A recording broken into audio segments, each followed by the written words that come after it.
Hello students, myself Priyanka Rai. I welcome you all on my YouTube channel Economics at Your Home by Priyanka Rai, as well as online class of Green Valley English School. Students, in my last video I've told you about the democracy, institutional representation of democracy. I gave you the slight introduction about the chapter and I told you about the meaning of election.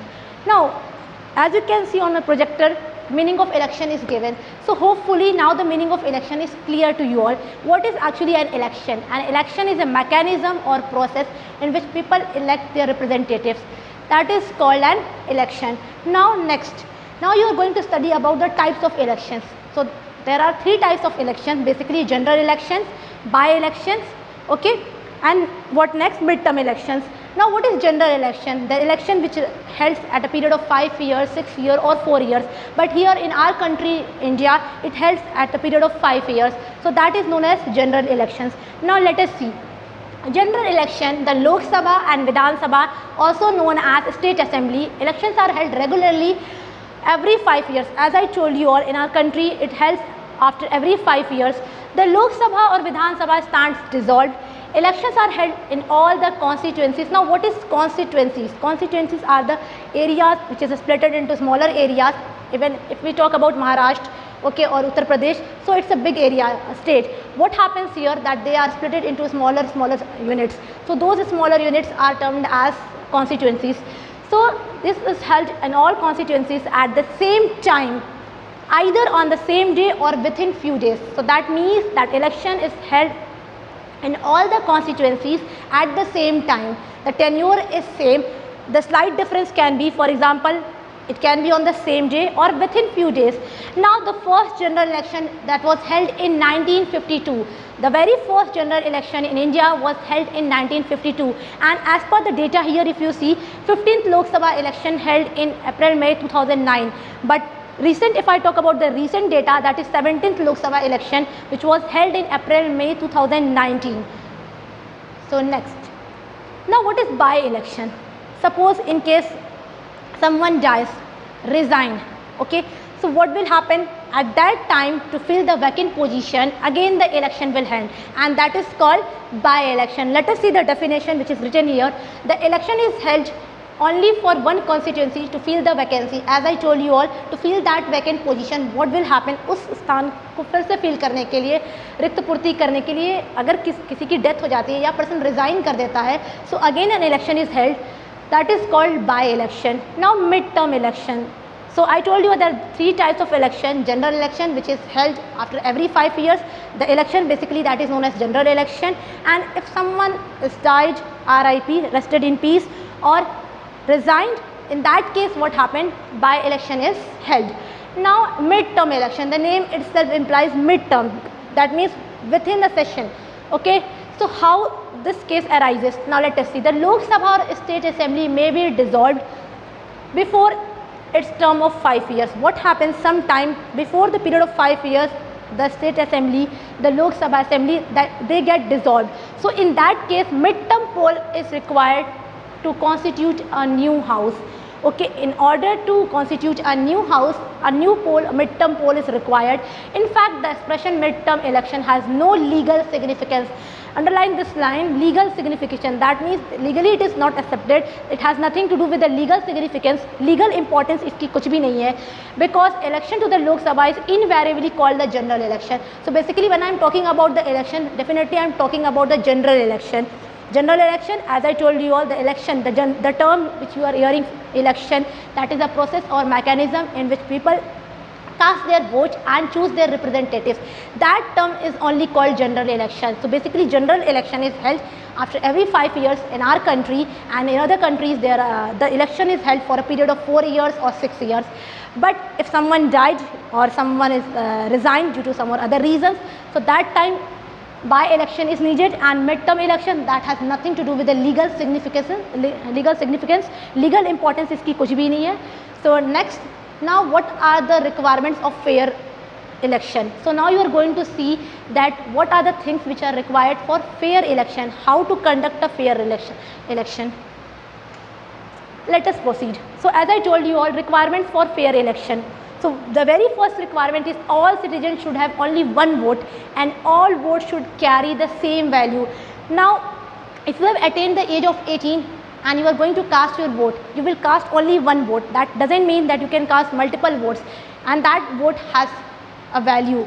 So to whosoever party you are choosing to give your vote, that will be only one. Second thing, if people have to vote, they should have choices. Now, the most important term here is choices. If one is going to give a vote, there should be no external pressure. Okay, no one should go to that person and say that please go and cast vote to this person. A person should have their own choice. उसकी खुद की choice होनी चाहिए कि वो किसको vote दे रहा है, to whom he is choosing. That comes under the conduct of fair election. Fair election के conduct में ये बहुत ज़रूरी है कि मेरा मतदान खुद का हो, ना कि किसी के प्रेशर में हो, ना कि मैं किसी का सुन के वोट करूँ. So it should be of your own choice. Third point, election should be held regularly. Regularly means for a period of 5 years. Now, election should be conducted in an atmosphere free of fear or violence. That means there should be no violence, there should be no fear that you are supposed to cast vote to this particular party.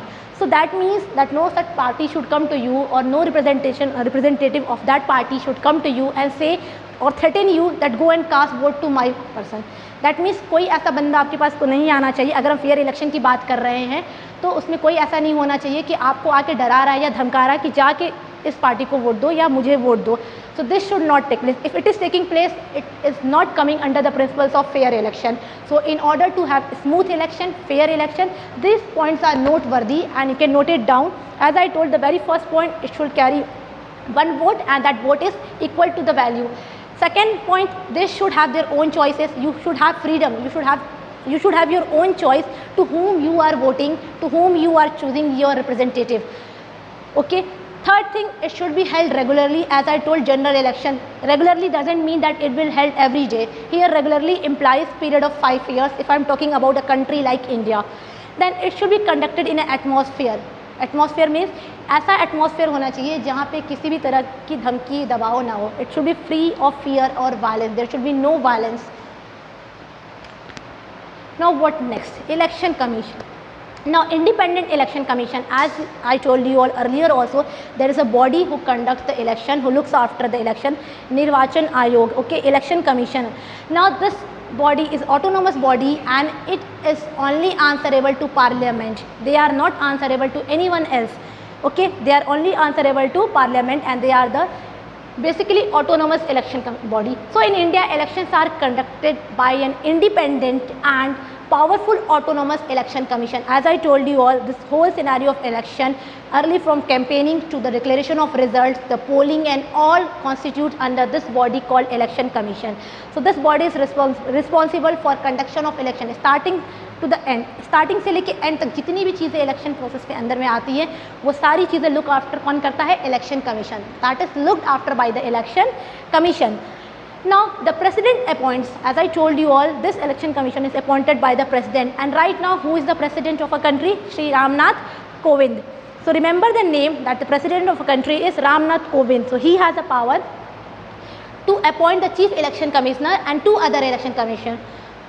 So they remain in a tenure for a period of 6 years. Okay, for a period of 6 years they enjoy a very great privilege. They got a good privilege and it is equivalent to Supreme Courts also. So they have some vast power in their hands. As I told you all, they are not answerable to any other body except Parliament. ये किसी को भी answer नहीं करेंगे except Parliament, and they enjoy certain privilege. They get a good handsome salary as well as certain power of Supreme Courts. So it enjoys the same kind of independence that the judiciary enjoys, as I told you all right now. But once appointed, the election commission is not answerable to the president or government. As I told you all, they are not answerable to any president or any government. They are only answerable to Parliament. मतलब एक बार ये power में आ गए, functioning में आ गए, फिर ये president को भी आंसरेबल नहीं है, सरकार को भी आंसरेबल नहीं है. They are only answerable to the Parliament. Even if the ruling party or the government does not like what commission does, it is impossible to remove the CEC. CEC means Chief Election Commissioner, and they need to obey. So that means ruling party also now cannot object the working of CEC, Chief Election Commissioner.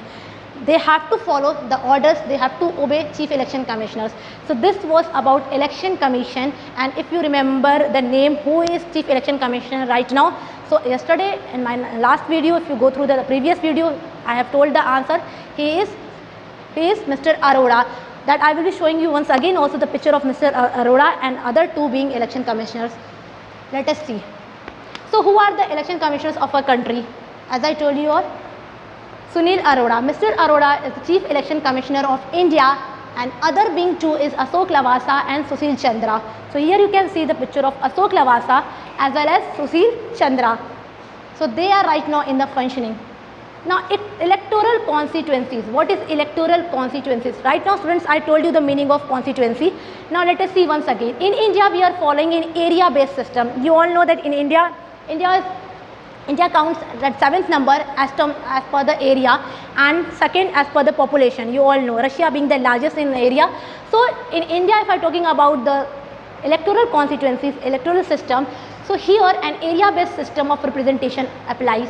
For this purpose country is divided into different areas. हमारा देश क्या है, काफ़ी टुकड़ों में विभाजित है. Okay, they are divided into different areas for the purpose of election. So for the purpose of election, this area is divided into small parts.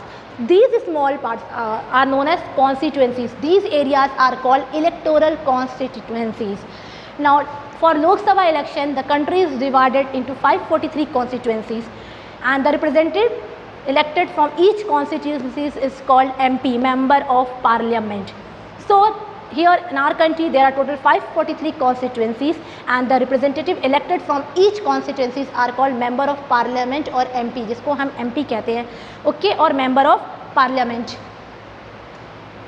What next? What do you mean by reserved constituency? Students, you know the meaning of reserve. In a country like India, there is a discrimination, vast discrimination takes place. हमारे देश में काफ़ी discrimination है, and in order to avoid the discrimination, or you can say in order to avoid that feeling of discrimination, some constituencies are reserved for scheduled caste, for scheduled tribes. Okay, so those reserved constituencies are known as reserved constituencies. Now let us see. In India, some constituencies are reserved for people who belong to the scheduled caste, SC and ST scheduled tribes. As I told you all, in a SC reserved constituency, only someone who belongs to the scheduled caste can stand for the election. So basically what happens, every time the general caste dominates the other caste. It generally happens in a country like India. Still it is prevailing, though the law has been made for that, and in the eyes of law everyone is equal, but still in our country everyone is not equal, they are not treated equal. So in order to make them in power, so that they are not neglected, even the seat is reserved for them. So that is what called reserved constituency. Similarly, those who are belonging to scheduled tribes can stand for election. That means a person from scheduled caste, a person from scheduled tribes can also stand for election as other caste persons can stand. And they can stand because they have got a word called reserved constituencies. Under reserved constituencies, they are having a power to stand. Now scheduled caste reservation 79 seats out of 84, and scheduled tribe constituencies, if I talk, there are 41 seats reserved out of 47. So this was about reserved constituency. Okay, what is reserved constituency? Reserved constituency refers to those area or those smaller areas where a person from scheduled caste, a person from scheduled tribes can also stand for election, because they have got a power, they have got the term called reserved constituencies, which is giving them a power that they can stand for the election. No one can stop them because they have been granted this right from the government and from election body.